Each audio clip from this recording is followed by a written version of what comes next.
Hey guys, how's it going? I got the Diablo Dare Challenge.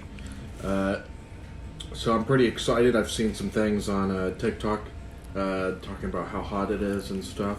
So you can either get the brisket or the chicken, and I got the chicken, and it comes with a Frosty, and mine was a little watery, so I went ahead and put it in the freezer. But I don't feel like I'm gonna need it because most fast food places aren't very hot. Now this is looking red hot.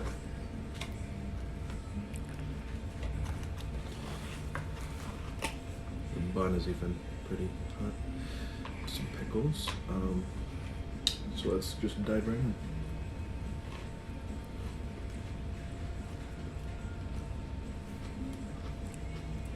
So